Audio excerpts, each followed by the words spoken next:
we have this idea of that courage or bravery means that we have this idea, this archetype of this fearless warrior, right? That we're just like this brave, fearless warrior, that we just go into situations without feeling any fear. But actually, that's not true.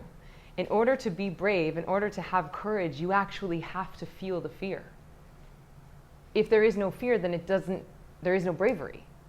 If there is no fear, then there's nothing to be courageous about. You know, like signing your signature on a check, like, well, depending how big the check is, does not take any courage or bravery, right? But just like signing your name on something, not hard. You're not scared of that, so it's really easy. But going to a final callback for a series regular on a TV show with a team that you really love, you're probably going to feel some fear there because you care a lot about it. And so bravery is actually feeling the fear and doing it anyway. Being scared and asking yourself to rise to that challenge. It is not the absence of fear. However, I do think that we can start to move towards and cultivate fearlessness in our life by remembering that our desires are divinely inspired. Nature put our desires inside of us, and inside of those desires are the tools to make it manifest. So if we stop putting our ego on the other side of the acquisition of this desire, if we stop thinking, oh, I'll be happy when I book this job, I'll be happy when I marry this person, I'll be happy when I have this many zeros in my bank account, then when you feel these desires, you can start taking brave and inspired action toward them without being so attached and so afraid of the result. So caught up in how it turns out. Well, if I book the job, then I'm really talented and then I'm worthy of people's love and affection. Or if I don't, then I'm a sucky person and no one is going to pay attention to me and I have no validity in this land. Which is very much putting us in victim mentality. If you're waiting to be happy until you have the perfect job and the perfect partner and the perfect department, that day never comes. Carrie Bradshaw said it. You only have 2 out of the 3, right? You either have the perfect apartment and the perfect job, but no boyfriend, or you have the perfect boyfriend and the perfect apartment, but no job. But to have 3 out of the 3 never happens.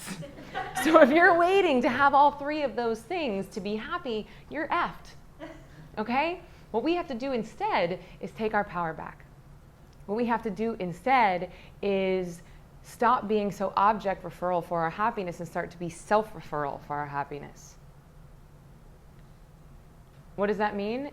It means that you could be a penniless beggar on the side of the street and choose generosity and joy and choose to smile at people and choose to create that day. And I mean, that sounds like a really hippy-dippy, far out example, but I actually just got back from India and that's like basically all that's happening there. It's a sea of humanity. Billions of people are living way below the poverty line, and even like American homeless people would be like living large compared to Indian homeless people, okay? Like the level of poverty there is intense. I mean, they're literally living in houses made out of cow dung. They dry out cow patties and then they make little bricks out of them and that's their house. Okay, and these people are sitting on the side of the street. They all like, not all of them, but they like, you know, squat and look like little birds, like perched. And they'll even be handing with their bowls out and their hands out, but they're like, when they look at you, their eyes are so bright and their smiles are so genuine. And there's like this actual generosity and radiance and kindness happening regardless. They don't have the perfect boyfriend and the perfect job and the perfect apartment. They're living in a cow dung house, okay? So happiness is a choice.